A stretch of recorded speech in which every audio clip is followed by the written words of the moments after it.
بسم اللہ الرحمن الرحیم الحمد للہ رب العالمین والصلاة والسلام علی اشرف الانبیاء وسید المرسلین نبینا محمد وعلی آلہ وصحبہ اجمعین اما بعد قال اللہ جل وعلا فی کلامہ المجید اعوذ باللہ من الشیطان الرجیم ان اللہ لا يستحيي ان يضرب مثلا ما بعوضة فما فوقها فاما الذين آمنوا فيعلمون انه الحق من ربهم واما الذين كفروا فيقولون ماذا اراد الله بهذا مثلا يضل به كثيرا ويهدي به كثيرا وما يضل به الا الفاسقين۔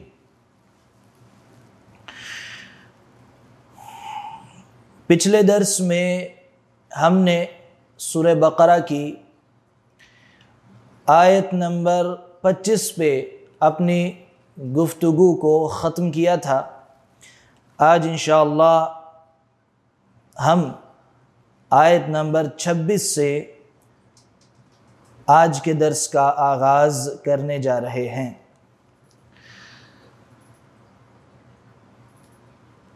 پچھلے درس میں ہم نے بیان کیا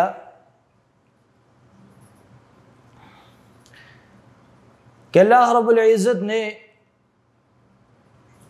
توحید کی دعوت دی اور اس کے ساتھ ہی اگلی آیت کریمہ میں قرآن پاک کے بارے میں یہ چیلنج کیا کہ اگر تمہیں اس قرآن میں کوئی شک ہے تو اس جیسی کوئی صورت لا کر دکھاؤ، اور پھر اللہ رب العزت نے آگ کے عذاب کا ذکر کیا، اس کی وعید کا ذکر کیا، اور ساتھ ہی جنت کی بشارت بھی دی ان لوگوں کو جو ایمان والے ہیں اور اعمال صالحہ کرتے ہیں۔ جب اللہ تعالیٰ نے قرآن پاک کو پیش کر کے کفار کو یہ چیلنج کیا کہ اس جیسی کوئی صورت لا کے دکھاؤ، اور وہ چیلنج پورا نہ کر سکے، تو انہوں نے قرآن پاک پہ اعتراض کرنا شروع کر دیا، اور انہوں نے اعتراض یہ کیا کہ یہ کیسا کلام ہے کہ جس میں مثالیں دی جاتی ہیں، اور ہم پڑھ چکے ہیں پچھلی آیات میں اللہ تعالیٰ نے منافقین کی 2 مثالیں بیان کی ہیں۔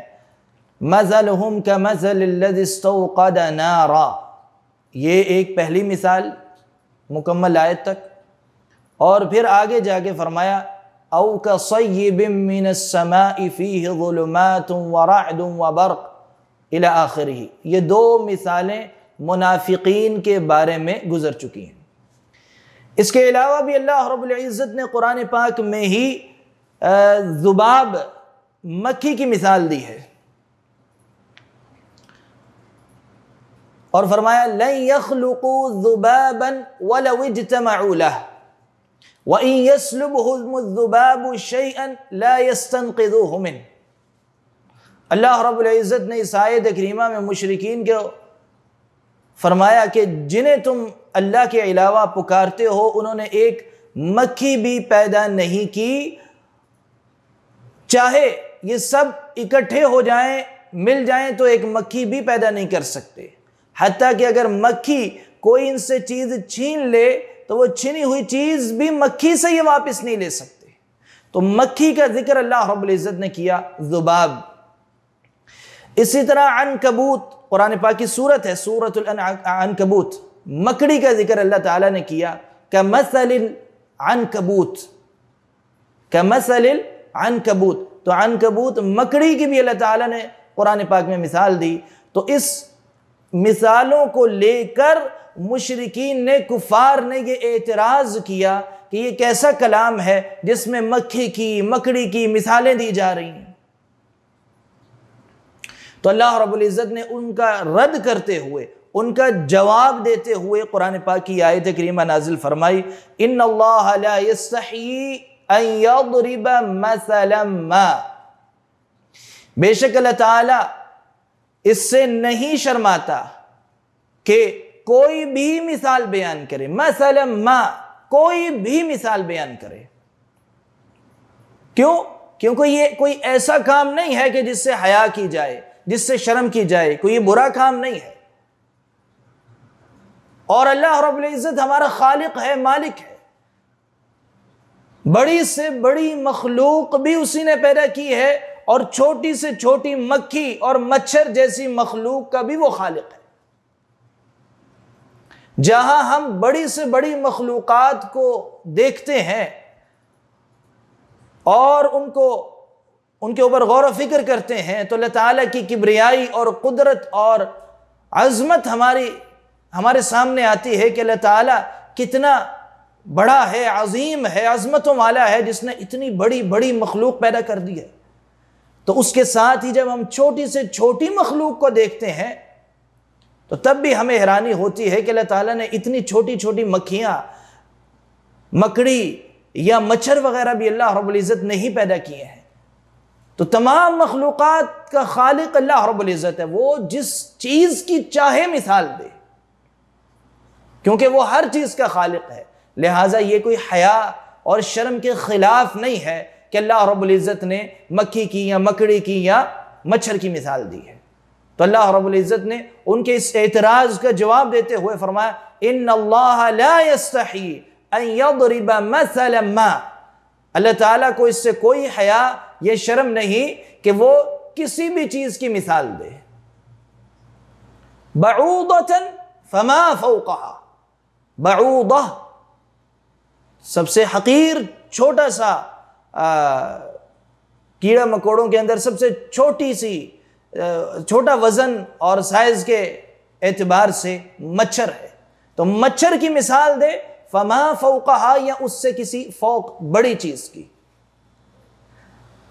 اب یہاں جو فرمایا فما فوقہا، اس کے علماء نے دو معنی بیان کیے ہیں۔ بعض نے یہ کہا کہ اس سے مراد ہے مکھی یا مکڑی، تو مطلب یہ ہوا کہ اللہ تعالیٰ چاہے تو مچھر کی مثال دے، فما فوقہا، یا اس سے بڑی چیز کی مثال دے، یعنی مچھر اور مکڑی وغیرہ۔ اور بعض نے یہ کہا کہ فوق یہاں اس معنی میں ہے کہ چھوٹا ہونے کے اعتبار سے اس سے بڑی مثال دے، یعنی مچھر کی مثال دے، یا اس سے بھی آگے بڑھ کے اس سے بھی کسی چھوٹی چیز کی مثال دے۔ مثال کے طور پہ اللہ تعالیٰ اگر مچھر کے پر کی مثال دے تو اللہ تعالیٰ دے سکتا ہے، وہ ہر چیز پہ قدرت رکھنے والا ہے۔ کیوں؟ کیونکہ وہ خالق و مالک ہے۔ تو اس میں کوئی کسی قسم کی ایسی بات نہیں جو حیا کے، شرم کے خلاف ہو۔ فَأَمَّا الَّذِينَ آمَنُوا فَيَعْلَمُونَ أَنَّهُ الْحَقُّ مِنْ رَبِّهِمْ، پس وہ لوگ جو ایمان لائے، وہ جانتے ہیں، وہ یقین رکھتے ہیں کہ یہ سب ان کے رب کی طرف سے ہے اور حق ہے۔ أَنَّهُ الْحَقُّ مِنْ رَبِّهِمْ، کہ یہ حق ہے اور ان کے رب کی طرف سے ہے۔ تو ایمان والے ان مثالوں پہ ایمان لاتے ہیں اور غور و فکر کرتے ہیں، اور اللہ تعالیٰ نے جو مثالیں دی ہیں ان پہ غور و فکر کر کے اللہ تعالیٰ کی حکمتیں جاننے کی کوشش کرتے ہیں۔ وَأَمَّا الَّذِينَ كَفَرُوا، اور وہ لوگ جو کفر کرنے والے ہیں، جنہوں نے کفر کیا، فَيَقُولُونَ، تو وہ کہتے ہیں، مَاذَا أَرَادَ اللَّهُ بِهَذَا مَثَلًا، کہ اللہ تعالیٰ نے اس کے ساتھ مثال دینے سے کیا ارادہ کیا ہے، یعنی اللہ تعالیٰ نے یہ اس چیز کی مثال دی ہے تو اللہ تعالیٰ کا کیا ارادہ ہے۔ یعنی وہ اعتراض کرتے ہوئے یہ بات کہتے ہیں، وہ لوگ جو کفر کرنے والے ہیں۔ يُضِلُّ بِهِ كَثِيرًا وَيَهْدِي بِهِ كَثِيرًا،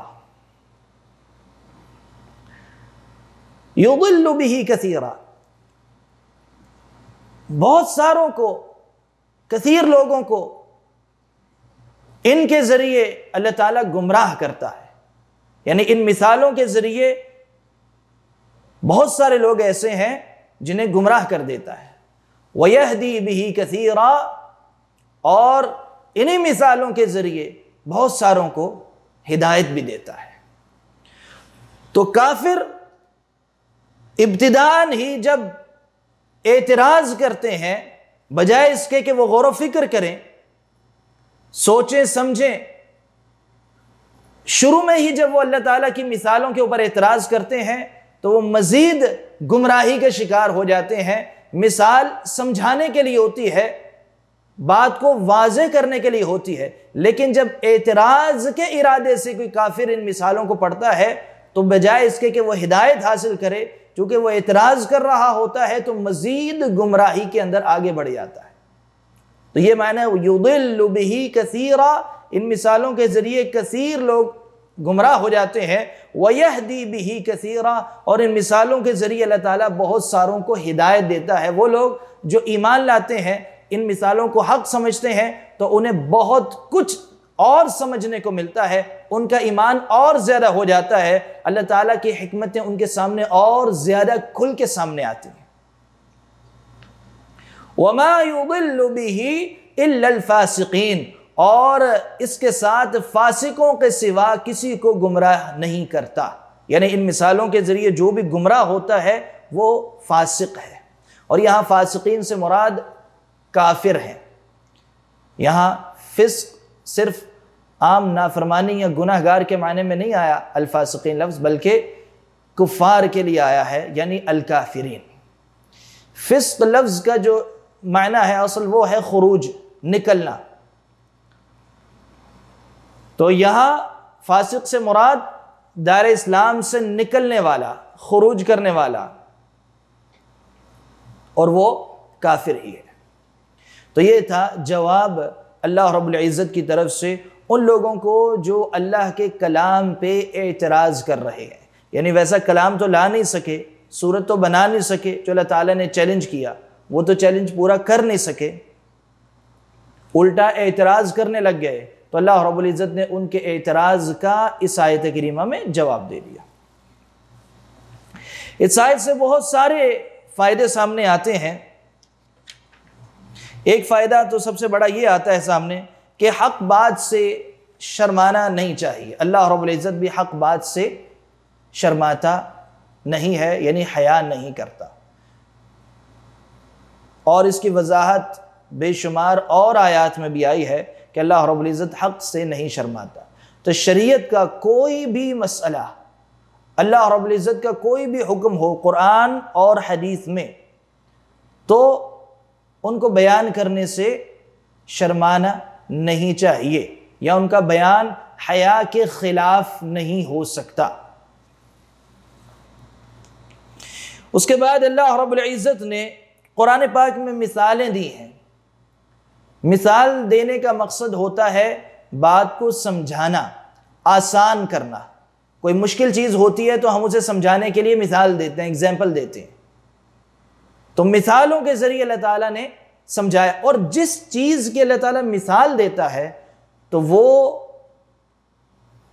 کسی چیز کے لیے مثال کا آ جانا اس کی اہمیت پہ بھی دلالت کرتا ہے کہ یہ مسئلہ مثال دے کے سمجھایا گیا ہے، اس لیے بڑا اہم مسئلہ ہے، اس کے لیے باقاعدہ مثال دی گئی ہے۔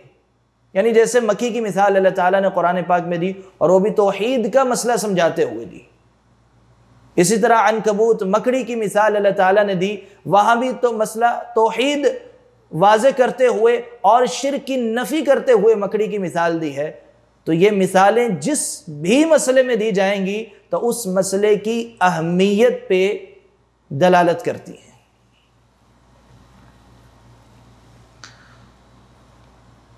اس کے ساتھ ہی ایک اور بڑی اہم بات سامنے آتی ہے کہ اللہ تعالیٰ نے قرآن پاک کو آسان بنایا ہے۔ اللہ رب العزت نے قرآن پاک کو آسان کر دیا ہے ان مثالوں کے ذریعے، اور قرآن پاک کی آیت کریمہ ہے وَلَقَدْ يَسَّرْنَا الْقُرْآنَ لِلذِّكْرِ فَهَلْ مِن مُدَّكِرٍ۔ وَلَقَدْ يَسَّرْنَا الْقُرْآنَ لِلذِّكْرِ، ہم نے قرآن کو آسان کر دیا ذکر کے لیے۔ وَلَقَدْ، اور یہ لام اور قد تحقیق کے لیے ہے، بعد میں مضبوطی پیدا کرنے کے لیے، یقین دلانے کے لیے۔ وَلَقَدْ يَسَّرْنَا الْقُرْآنَ، اور یقیناً ہم نے قرآن کو آسان کر دیا۔ للذکر، ذکر کے لیے، نصیحت کے لیے. فہل من مدکر، کیا کوئی ہے نصیحت حاصل کرنے والا؟ یعنی اللہ تعالیٰ نے تو قرآن کو آسان کر دیا ہے، اور قرآن کو آسان کرنے میں یہ بات شامل ہے کہ اللہ تعالیٰ نے قرآن کے اندر مثالیں دے دے کے کچھ باتیں سمجھائی ہیں.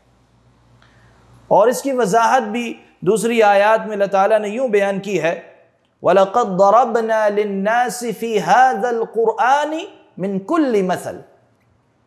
اللہ تعالیٰ فرماتے ہیں ہم نے اس قرآن میں ہر قسم کی مثال دی ہے. کس لیے؟ تاکہ لوگوں کو اچھی طرح بات سمجھ آ جائے. تو قرآن پاک کو کبھی بھی مشکل سمجھ کر اس سے دور نہیں ہونا. اللہ تعالیٰ نے ہمارے لیے کوئی عذر باقی نہیں رکھا کہ ہم قرآن سے دور ہوں. اللہ تعالیٰ نے اس قرآن پاک کو آسان کیا، عربی زبان میں نازل کیا، اس کو آسان کیا. کیسے؟ آپ صلی اللہ علیہ وسلم کو بھیج کر اس کی تفسیر کروائی، عملی تفسیر کروائی، اور پھر اس قرآن پاک میں اللہ تعالیٰ نے طرح طرح کی مثالیں دی تاکہ ہر قسم کی جو مشکل بات ہے وہ آسان ہو جائے، کوئی چیز مشکل نہ رہے جو سمجھ نہ آ رہی ہو. اس آیت کریمہ میں کفار کا ذکر آیا ہے، وَأَمَّا الَّذِينَ كَفَرُوا فَيَقُولُونَ مَاذَا أَرَادَ اللَّهُ بِهَذَا مَثَلًا. ان مثالوں کو سن کے کفار کیا کہتے ہیں کہ اللہ تعالیٰ نے اس مثال کے ذریعے کیا ارادہ کیا ہے. تو ان کا یہ کہنا بطور اعتراض ہوتا ہے، یعنی وہ اعتراض کرتے ہوئے یہ بات کہتے ہیں. اس سے معلوم ہوا کہ کبھی بھی ہمیں شریعت کے کسی حکم پہ اعتراض نہیں کرنا، اور جو شریعت پہ یا اس کے کسی حصے پہ، کسی ایک مسئلے پہ بھی جو قرآن و حدیث میں آ چکا ہے، اس پہ اگر کوئی اعتراض کرتا ہے تو وہ کن کے راستے پہ چل رہا ہے؟ وہ کفار کے راستے پہ چل رہا ہے. مثال کے طور پہ اگر کوئی فقہی مسائل کو لے کر یہ کہتا ہے کہ اونٹ کا گوشت کھانے سے وضو کیوں ٹوٹتا ہے، مثال کے طور پہ کوئی ویسے ہی کہے جی کیا وجہ ہے، کیوں ٹوٹتا ہے، ایسے تو نہیں ہونا چاہیے، کھانے سے وضو کیوں ٹوٹتا ہے، تو ہم اعتراض کرتے ہوئے یہ بات نہیں کہہ سکتے. یا کوئی اگر یہ کہے کہ خنزیر کا گوشت حرام کیوں کیا گیا ہے، ہمارا کام ہے مان لینا. اللہ رب العزت نے حرام کر دیا جو چیز، اس کو فوراً قبول کر لینا. ہاں اگر کوئی وجہ سامنے آ جائے، اس میں حکمت پتہ چل جائے، تو ہمارے یقین اور ایمان میں اضافے کا باعث تو بنے گی، لیکن ہم نے اعتراض کرتے ہوئے اس پہ کبھی سوال نہیں اٹھانا. شریعت کے کسی بھی مسئلے پہ کسی قسم کا کوئی اعتراض نہیں کیا جا سکتا. تو اللہ رب العزت نے کیا فرمایا؟ وَمَا يُضِلُّ بِهِ إِلَّا الْفَاسِقِينَ. اور گمراہ ہونے والے کون سے لوگ ہوتے ہیں ان مثالوں کو پڑھنے کے بعد؟ الفاسقین یعنی الکافرین. اب یہ کون سے لوگ ہیں جنہیں اللہ تعالیٰ نے الفاسقین کہا ہے؟ ان کی اگلی آیت کریمہ میں پھر اللہ تعالیٰ نے نشانیاں بیان کی ہیں، اور 3 قسم کی نشانیاں اگلی آیت کریمہ میں بیان کی. الذین ينقضون عہد اللہ من بعد میثاقہ ويقطعون ما امر اللہ به ان یوصل ويفسدون في الارض اولئک هم الخاسرون.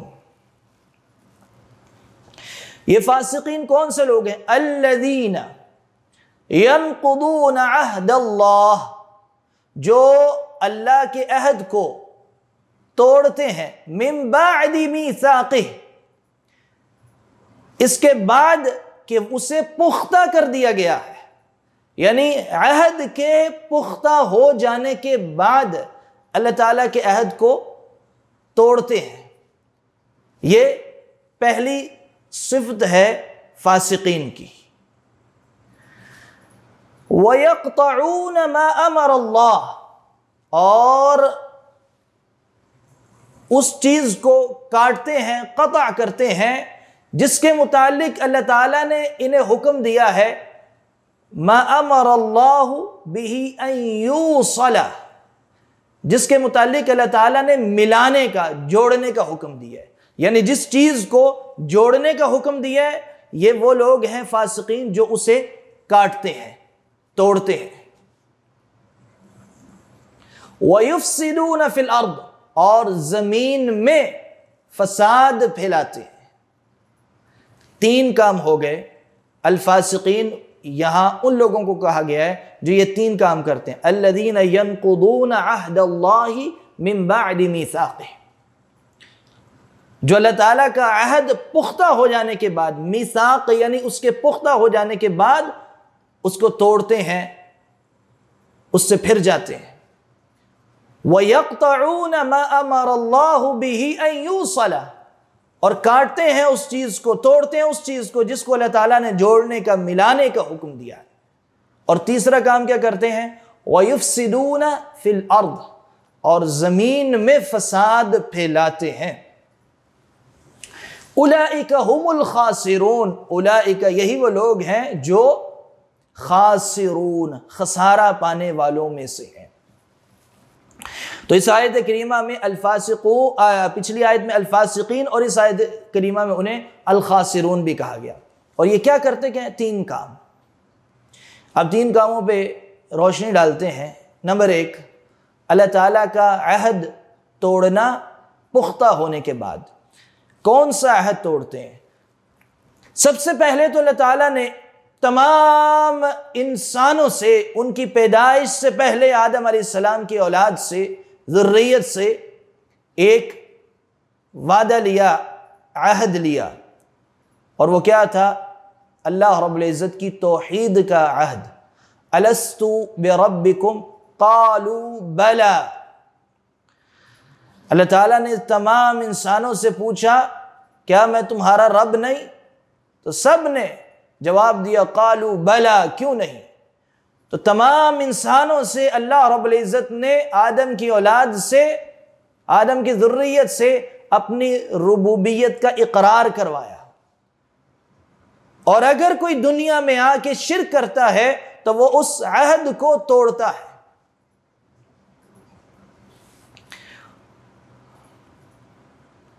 اور اسی طرح پھر اللہ رب العزت نے اسی عہد کو قائم رکھنے کے لیے، اس کی یاد دہانی کے لیے ہر امت کے اندر اپنے نبی اور رسولوں کو بھیجا۔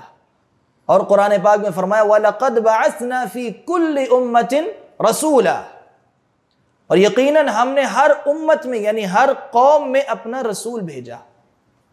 أَنِ اعْبُدُوا اللَّهَ وَاجْتَنِبُوا الطَّاغُوتَ، یہ بتانے کے لیے، سمجھانے کے لیے کہ لوگوں اللہ کی عبادت کرو اور طاغوت سے بچو، طاغوت سے دور رہو، اجتناب کرو۔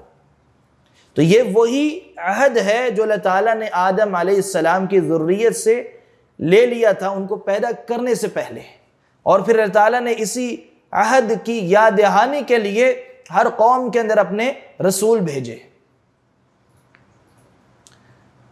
تو جو اس عہد کو توڑتا ہے تو وہ فاسقین میں سے ہے، یعنی فاسقین کی پہلی صفت کیا ہے؟ وہ اس عہد کو توڑتے ہیں۔ اور پچھلے رکوع میں، جو پچھلے درس میں ہم نے بات شروع کی تھی، وہ کیا تھا؟ یا ایھا الناس اعبدوا ربکم الذی خلقکم والذین من قبلکم لعلکم تتقون۔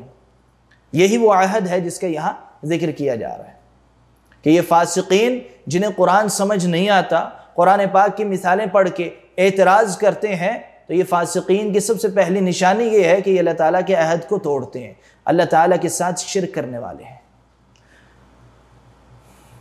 اور پھر اللہ رب العزت نے اہل کتاب سے مزید بھی وعدے لیے، اور وہ وعدے کیا تھے؟ وہ عہد کیا تھے؟ اہل کتاب سے اللہ تعالیٰ نے یہ وعدہ لیا کہ جب میرا آخری نبی اور رسول آ جائے گا تو تم سب نے اس کے اوپر ایمان لانا ہے۔ یہودیوں سے بھی یہ عہد لیا گیا، عیسائیوں سے بھی یہ عہد لیا گیا، لیکن جب آپ صلی اللہ علیہ وسلم دنیا میں تشریف لائے تو انہوں نے ایمان لانے سے انکار کر دیا، اللہ کے رسول صلی اللہ علیہ وسلم کی فرما برداری کرنے سے انکار کر دیا، تو وہ عہد توڑ دیا۔ تو اس کا بھی اللہ تعالیٰ نے یہاں ذکر کیا الذین ینقضون عہد اللہ، جو اللہ تعالیٰ کے عہد کو توڑتے ہیں، من بعد میثاقہ، اس کے پختہ ہو جانے کے بعد، وَيَقْطَعُونَ، اور کاٹتے ہیں، قطع کرتے ہیں، ما امر اللہ، جس کا اللہ نے حکم دیا، ان یوصل کہ اسے ملایا جائے، جوڑا جائے۔ اب جب بھی ایک لفظ ہمارے سامنے آتا ہے، قطع لفظ جب بھی کبھی آتا ہے تو پہلا خیال ہمارے ذہن میں آتا ہے قطع رحمی کا۔ قطع رحمی سے مراد جو رشتے اللہ تعالیٰ نے بنائے ہیں، خونی رشتے، ان کو کاٹنا۔ تو جب بھی لفظ قطع آتا ہے تو پہلا ذہن میں خیال کیا آتا ہے؟ قطع رحمی مراد ہے۔ لیکن اس کے علاوہ بھی ہر وہ چیز جسے اللہ تعالیٰ نے ملانے اور جوڑنے کا حکم دیا ہے، اس کو، ایسی ہر چیز کو اگر کاٹا جائے گا تو وہ اسی آیت کے زمرے میں آئے گا، وہ فاسقین میں شامل ہوگا۔ چاہے قطع رحمی ہو، جیسے مشرکین مکہ نے کیا کیا، جب آپ صلی اللہ علیہ وسلم نے انہیں اسلام کی دعوت دی، توحید کی دعوت دی، تو انہوں نے سارے رشتے ناتے توڑ دیے۔ تو اللہ کے نبی صلی اللہ علیہ وسلم بعض صحابہ کے ساتھ ہجرت کر کے مدینہ آ گئے، تو مشرکین مکہ نے سارے تعلق، رشتے توڑ دیے، تو قطع رحمی انہوں نے کی۔ اس کے علاوہ اہل کتاب کے اوپر لازمی تھا کہ وہ تسلسل کے ساتھ، بعض لوگ اہل کتاب میں سے ایسے تھے جنہوں نے، جو موسیٰ علیہ السلام پہ ایمان لائے، پھر عیسیٰ علیہ السلام آئے تو ان کے اوپر لازمی تھا کہ عیسیٰ علیہ السلام پہ ایمان لاتے، تو انہوں نے اس چیز کو کاٹ دیا، وہ عیسیٰ علیہ السلام پہ ایمان نہیں لائے۔ اور بعض اہل کتاب ایسے تھے جو موسیٰ علیہ السلام پہ ایمان لائے، پھر عیسیٰ علیہ السلام پہ ایمان لائے، اور جب اللہ کے نبی صلی اللہ علیہ وسلم دنیا میں تشریف لائے تو وہ اللہ کے رسول صلی اللہ علیہ وسلم پہ ایمان نہیں لائے، انہوں نے اس تسلسل کو کاٹ دیا، تو وہ لوگ بھی اس آیت کے زمرے میں آتے ہیں۔ وَيَقْطَعُونَ مَا أَمَرَ اللَّهُ بِهِ أَن يُوصَلَ، اللہ تعالیٰ نے جس چیز کو ملانے کا حکم دیا ہے، اگر ان چیزوں میں سے کسی کو بھی کوئی کاٹے گا تو وہ اسی حکم میں آئے گا۔ اللہ تعالیٰ نے لگاتار ہمیں شریعت پہ عمل کرنے کا حکم دیا ہے، تسلسل کے ساتھ نماز پڑھنے کا حکم دیا ہے۔ اگر کوئی بندہ اس حکم کو کاٹتا ہے، نماز قائم کرنے کی بجائے نماز کو چھوڑ دیتا ہے، تو وہ بھی اسی آیت کریمہ کے حکم میں آتا ہے وَيَقْطَعُونَ مَا أَمَرَ اللَّهُ بِهِ أَن يُوصَلَ، کیونکہ اللہ تعالیٰ نے نماز کو قائم کرنے کا حکم دیا، اور قائم کرنے کا کیا معنی ہے؟ تسلسل کے ساتھ نماز پڑھنا۔ تو صرف خالی قطع رحمی ہی اس سے مراد نہیں لی جائے گی، بلکہ قطع رحمی سے مراد ہر وہ مسئلہ یا امر یا معاملہ جس کو اللہ تعالیٰ نے جوڑنے کا، ملانے کا حکم دیا ہے، جو بھی اسے کاٹے گا، ملانے والے کام کو جو بھی کاٹے گا، وہ اس آیت کریمہ میں شامل ہوگا۔ تو دو نشانیاں ہو گئیں، ایک ینقضون عہد اللہ، فاسقین وہ لوگ ہیں جو اللہ تعالیٰ کے عہد کو توڑتے ہیں، دوسرا وَيَقْطَعُونَ مَا أَمَرَ اللَّهُ بِهِ أَن يُوصَلَ، اور کاٹتے ہیں اس کو جس کو اللہ تعالیٰ نے ملانے کا حکم دیا ہے، تیسرا وَيُفْسِدُونَ فِي الْأَرْضِ، اور زمین میں فساد پھیلاتے ہیں۔ فساد دو قسم کا ہوتا ہے، ایک معنوی فساد اور دوسرا حسی فساد۔ معنوی فساد سے مراد اللہ تعالیٰ کی نافرمانی، اللہ رب العزت کی معصیت، یہ معنوی فساد ہے۔ اور حسی فساد سے مراد جیسے تباہی پھیلانا، قتل و غارت کرنا، لوگوں کے گھر بار گرانا، یا اس قسم کی کوئی بھی ایسی حرکت کرنا جس سے ظاہری تباہی آئے، تو وہ حسی فساد میں آئے گا۔ تو فاسقین زمین میں فساد پھیلاتے ہیں، کبھی معنوی فساد پھیلاتے ہیں، کبھی ظاہری یعنی حسی فساد پھیلاتے ہیں۔ اولئک هم الخاسرون، یہی وہ لوگ ہیں جو خسارہ پانے والے ہیں۔ تو اللہ رب العزت کی مثالوں پہ اعتراض کرتے ہیں جو قرآن پاک میں دی گئی ہیں، اللہ کے کلام میں دی گئی ہیں، ان پہ اعتراض کرتے ہیں، اور ان کی یہ تین نشانیاں اللہ تعالیٰ نے بیان کی ہیں، اور وہ فاسقین بھی ہیں، اور دوسری آیت کریمہ میں انہیں الخاسرون بھی کہا گیا ہے۔ اس آیت کریمہ میں جو تین نشانیاں بیان کی گئی ہیں، یہ تینوں نشانیاں کفار کے تینوں گروہوں میں پائی جاتی ہیں۔ کفار کے کون کون سے تین مشہور گروہ ہیں؟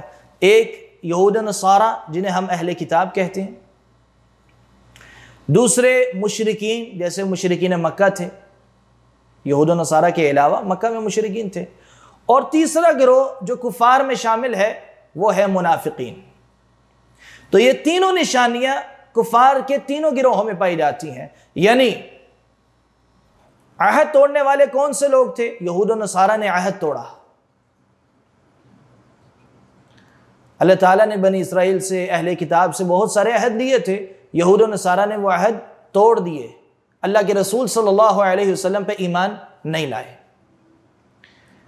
مشرکین مکہ نے اس چیز کو کاٹا، قطع کیا جس کا انہیں جوڑنے کا حکم تھا۔ یعنی جب صحابہ کرام ہجرت کر کے آئے تو انہوں نے مسلمانوں سے اپنے رشتے ناطے توڑ دیے جو رشتے اللہ تعالیٰ نے قائم کیے تھے۔ وَيَقْطَعُونَ مَا أَمَرَ اللَّهُ بِهِ أَن يُوصَلَ وَيُفْسِدُونَ فِي الْأَرْضِ۔ تو یہ قطع رحمی کس نے کی؟ مشرکین مکہ نے کی۔ اور تیسرا گروہ کافروں کا منافقین ہے، اور منافقین کیا کرتے ہیں؟ وَيُفْسِدُونَ فِي الْأَرْضِ، زمین میں فساد پھیلاتے ہیں۔ تو تینوں گروہوں کے بارے میں اللہ تعالیٰ نے یہاں تین باتیں اس آیت کریمہ میں جمع کر دی، بیان کر دی۔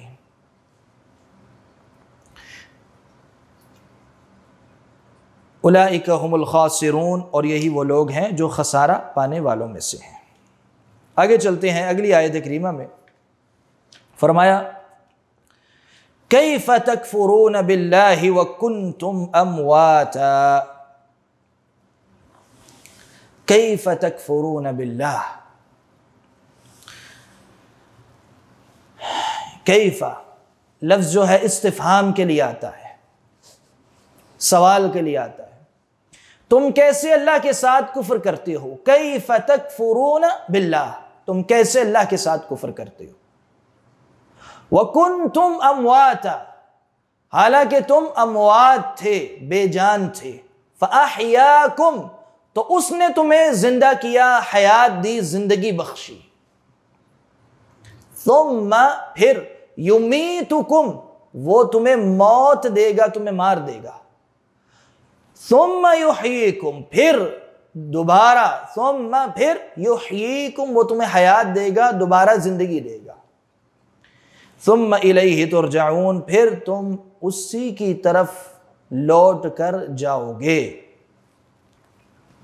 اللہ تعالیٰ نے اس آیت کریمہ میں ان کے کفر کا، ان کے انکار کا رد کرتے ہوئے کس بات کا ذکر کیا ہے کہ تم کیسے انکار کر سکتے ہو اللہ تعالیٰ کا، کیسے اس کے ساتھ کفر کرتے ہو، کیسے اس کی نافرمانی کرتے ہو جبکہ وہ تمہارا خالق ہے، تمہارا مالک ہے، کیسے اس کے کلام پہ اعتراض کرتے ہو، کیسے اس کے عہد کو توڑتے ہو۔ اسی نے تمہیں پیدا کیا ہے، تم تو بے جان تھے، تمہارا نام و نشان نہیں تھا۔ اب جس نے تمہیں پیدا کیا ہے، تمہارا وجود نہیں تھا، اس نے تمہیں ایجاد کیا، اس نے تمہیں پیدا کیا، تخلیق کیا، اور تم اسی کا انکار کر رہے ہو۔ تو اللہ رب العزت نے یہاں سوالیہ انداز میں ان سے فرمایا کیف تکفرون باللہ، کیسے تم اللہ کا کفر کرتے ہو، اللہ تعالیٰ کے ساتھ۔ فاحیاکم، اس نے تو تمہیں زندگی بخشی ہے، اور پھر فرمایا ثم یمیتکم، پھر وہ تمہیں مارے گا۔ یعنی تم ڈرتے نہیں، تمہیں یہ احساس نہیں ہے کہ ایک تو اس نے تمہیں پیدا کیا ہے، تم اسی کے ساتھ کفر کر رہے ہو، اور پھر اس نے تمہیں موت بھی دینی ہے، تم نے مر جانا ہے، ہمیشہ ہمیشہ یہاں نہیں رہنا۔ تو تمہیں اس بات کا احساس نہیں ہے کہ تم نے مرنا ہے، تم لوگوں کو، اپنے جیسے لوگوں کے، انسانوں کو مرتے ہوئے دیکھتے ہو، انہیں دفنا کے آتے ہو۔ ثم یحییکم، اور پھر دوبارہ تمہیں وہ زندہ کرے گا، جب دوبارہ زندہ کرے گا تم نے اسی کی طرف لوٹ کے جانا ہے۔ ثم الیہ ترجعون، پھر تم نے اسی کی طرف لوٹ کے جانا ہے، اور ایک ایک لمحے کا زندگی کی، ایک ایک نعمت کا، ایک ایک عمل کا حساب کتاب ہوگا، تمہیں جواب دہ ہونا پڑے گا۔ تو اللہ رب العزت نے یہ ساری باتیں بیان کر کے انہیں اس بات کا احساس دلایا ہے کہ تم کیسے اس کے ساتھ کفر کرتے ہو، یعنی کیسے اللہ رب العزت کو چھوڑ کر کسی اور کی عبادت کرتے ہو، اس کے ساتھ شرک کرتے ہو یا کسی قسم کا کفر کرتے ہو۔ اس آیت کریمہ سے بھی بے شمار فوائد نکلتے ہیں، جیسے اس آیت کریمہ سے بعثت کا پتہ چلتا ہے، بعثت کے عقیدے کا، کہ اللہ تعالیٰ نے موت دینی ہے تو اس کے بعد دوبارہ زندگی دینی ہے، دوبارہ حیات دینی ہے، دوبارہ ہم نے اٹھائے جانا ہے۔ اور اسی طرح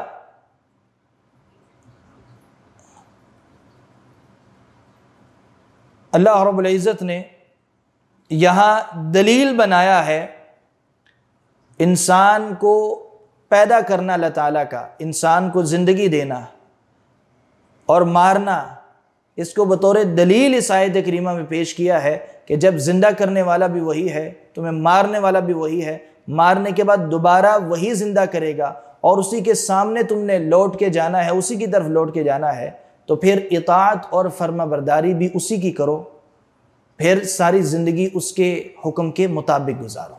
تو اللہ تعالیٰ نے بطور دلیل اپنی اس ربوبیت کو اس آیت کریمہ میں بیان کیا ہے۔ آگے فرمایا مزید اللہ تعالیٰ نے اپنی نعمتیں گنوائیں کہ ایک تو تمہیں اس نے پیدا کیا، تمہیں مارے گا، مارنے کے بعد دوبارہ پیدا کرے گا، اس کی طرف لوٹ کے جاؤ گے، تو تمہیں احساس کرنا چاہیے کہ اسی کی خالص عبادت کرو۔ اب اگلی آیت کریمہ میں اللہ تعالیٰ نے اور نعمتیں گنوائیں اور کیا فرمایا، تمہیں ہی نہیں پیدا کیا صرف، بلکہ تمہارے علاوہ یہ زمین اور آسمان بھی اسی نے پیدا کیے ہیں۔ هو الذی خلق لکم ما فی الارض جمیعا، هو الذی وہی ہے جس نے خلق لکم، خلق پیدا کیا، لکم تمہارے لیے، ما جو فی الارض زمین میں ہے، جمیعا سارے کا سارا، هو الذی خلق لکم ما فی الارض جمیعا، وہی ہے جس نے پیدا کیا جو کچھ بھی زمین میں ہے، ہر چیز کو۔ ثم استوى الى السماء، پھر وہ متوجہ ہوا آسمان کی طرف۔ استوا کے ساتھ جب لفظ الہ آتا ہے تو وہ متوجہ ہونے کا معنی دیتا ہے۔ استوا الى السماء، پھر آسمانوں کی طرف متوجہ ہوا، پھر وہ متوجہ ہوا آسمان کی طرف، فسواہن سبع سماوات، پھر انہیں درست کر کے 7 آسمان بنا دیا، فسواہن، تو اس نے انہیں درست کیا، 7 سماوات، 7 آسمان بنا دیے۔ وَهُوَ بِكُلِّ شَيْءٍ عَلِيمٌ، یہ 7 آسمان تو اللہ تعالیٰ نے بنائے، اتنے بڑے آسمان، اتنی بڑی زمین، 7 آسمان، تو اس کا یہ ہرگز مطلب نہ سمجھنا کہ اتنی بڑی مخلوق ہے تو شاید اللہ تعالیٰ کسی چیز کے بارے میں بے خبر رہ جائے، لا علم رہ جائے، نہیں۔ وَهُوَ بِكُلِّ شَيْءٍ عَلِيمٌ، زمین اتنی بڑی اللہ تعالیٰ نے پیدا کی، پھر زمین میں کتنی ہزاروں کروڑوں نعمتیں تمہیں عطا کی، کتنی ساری چیزیں اللہ تعالیٰ نے تمہارے لیے پیدا کی، پھر اس کے اوپر 7 آسمان پیدا کیے، لیکن اللہ تعالیٰ کسی ایک باریک چھوٹی سے چھوٹی چیز سے بھی لا علم نہیں ہے۔ وَهُوَ بِكُلِّ شَيْءٍ، ہر چیز کے بارے میں علیم، وہ علم رکھنے والا ہے، کوئی چیز اس سے مخفی نہیں، چھپی ہوئی نہیں۔ یعنی سمندر کی گہرائیوں سے لے کر آسمانوں کی بلندیوں تک جو کچھ بھی ہے، تمام مخلوقات کے بارے میں اللہ تعالیٰ علم رکھنے والا ہے، بڑی سے بڑی چیز سے لے کر چھوٹی سے چھوٹی چیز اللہ تعالیٰ کے علم میں ہے۔ تو اللہ تعالیٰ نے اس آیت کریمہ میں کیا فرمایا کہ زمین بھی تمہارے لیے پیدا کی، اور زمین میں جو کچھ ہے وہ بھی اللہ تعالیٰ نے ہی تمہارے لیے پیدا کیا، کیسے تم اس کے ساتھ کفر کرتے ہو؟ پھر اللہ تعالیٰ نے 7 آسمانوں کو پیدا کیا، کیسے تم اللہ تعالیٰ کے ساتھ کفر کرتے ہو؟ پھر وہ ہر چیز کے بارے میں علم رکھنے والا ہے، پھر بھی تم اس کے ساتھ کفر کر رہے ہو۔ اور یہ آیت کریمہ بڑی جامع آیت ہے، اس سے بہت سارے فوائد نکلتے ہیں۔ نمبر 1، خلق لکم ما فی الارض جمیعا، سب سے پہلی بات پتہ چلی کہ زمین آسمان سے پہلے پیدا کی گئی ہے، پہلے زمین پیدا کی اللہ تعالیٰ نے، اور اس کے بعد پھر آسمان کو اللہ رب العزت نے پیدا کیا۔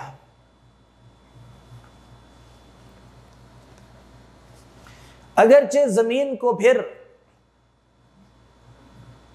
بعد میں اللہ تعالیٰ نے اس کو، جیسے کہ سورہ نازعات میں آتا ہے وَالْأَرْضَ بَعْدَ ذَلِكَ دَحَاهَا، زمین کو پھر برابر کیا بعد میں، لیکن زمین کو پیدا آسمان سے پہلے کیا گیا ہے۔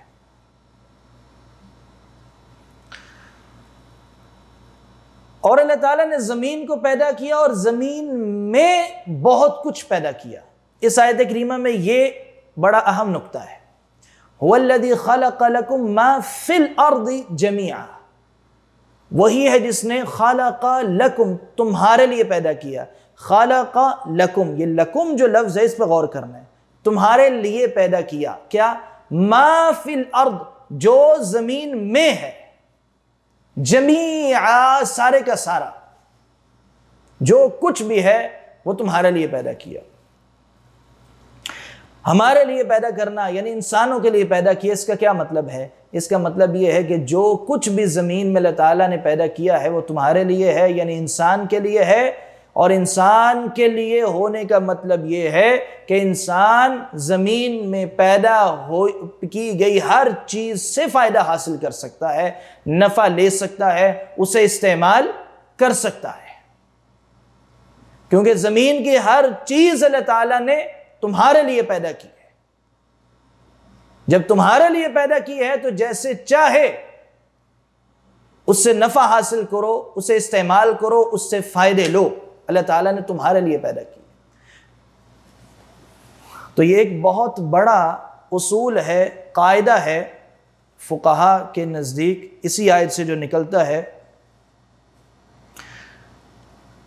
الاصل فی الاشیاء الطہارۃ والاباحہ، کہ جتنی چیزیں اللہ تعالیٰ نے اشیاء پیدا کی ہیں ان کی اصل جو ہے وہ طہارت ہے، اور اباحہ ان کا مباح ہونا یعنی حلال ہونا ہے۔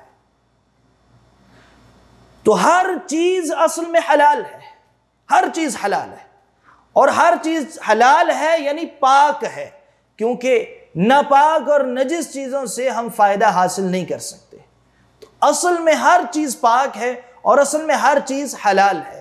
یہ قاعدہ اس آیت کریمہ سے نکلتا ہے، هو الذی خلق لکم ما فی الارض جمیعا۔ اب سوال یہ پیدا ہوتا ہے اس کا کیا مطلب؟ کوئی بھی چیز، ساری کی ساری چیزیں کھا سکتے ہیں، ساری کے سارے، کوئی کسی قسم کا لباس بھی پہن لے، کوئی حرام نہیں، ہر چیز حلال ہے، کوئی چیز جیسے چاہے استعمال کریں، ہر چیز حلال ہے؟ اس کا جواب یہ ہے کہ اصل قانون یہ ہے کہ اللہ تعالیٰ نے ہر چیز کی اصل حلال اور طہارت پہ رکھی ہے، لیکن چند چیزیں اس عام حکم سے باہر نکل جائیں گی، سوائے وہ چیزیں کہ جن کو نام لے کر یا جن کو نشانیاں بیان کر کے، اشارے کر کے شریعت میں حرام قرار دے دیا گیا ہے، وہ چیزیں باہر نکال دیں تو وہ حرام ہیں، اور باقی جو بچ جائیں گی جنہیں حرام نہیں کہا گیا وہ اپنی اصل کے مطابق ساری کی ساری حلال ہیں، مباح ہیں۔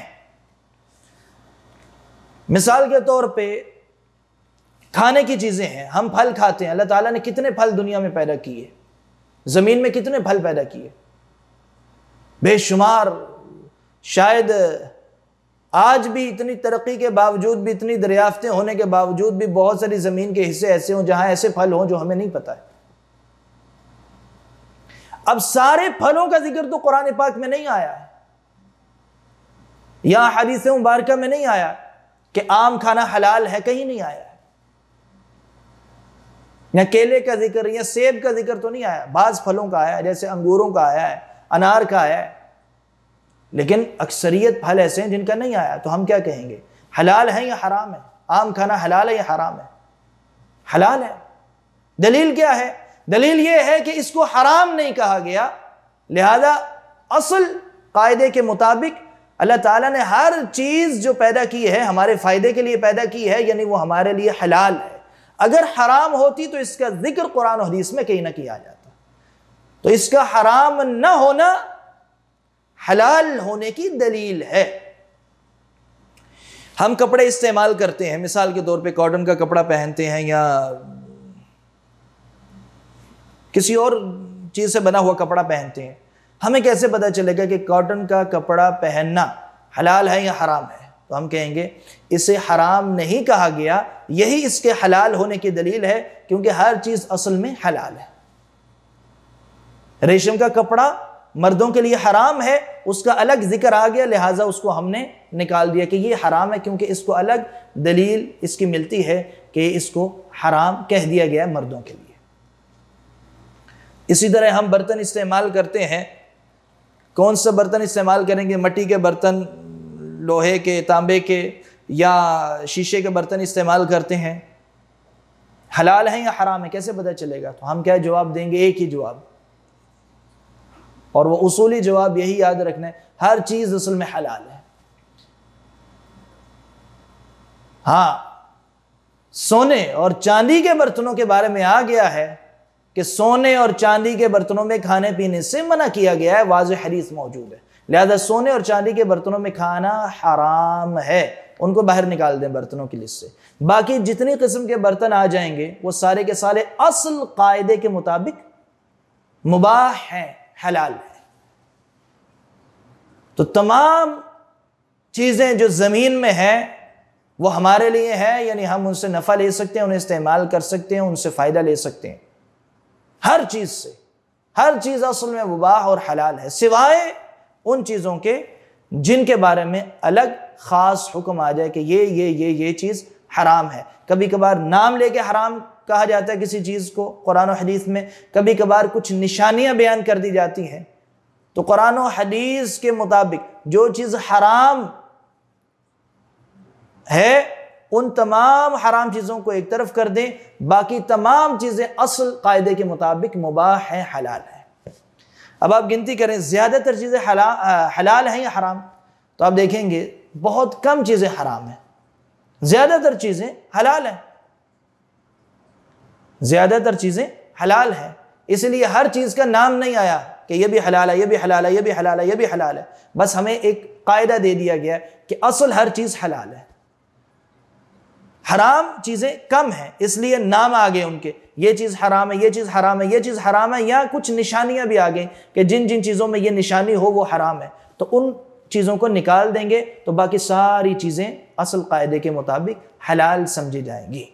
تو اس آیت کریمہ سے یہ بہت بڑا اصول ملتا ہے، هو الذی خلق لکم ما فی الارض جمیعا ثم استوى الی السماء فسواہن سبع سماوات وَهُوَ بِكُلِّ شَيْءٍ عَلِيمٌ، اور اللہ رب العزت ہر چیز کے بارے میں علم رکھنے والا ہے۔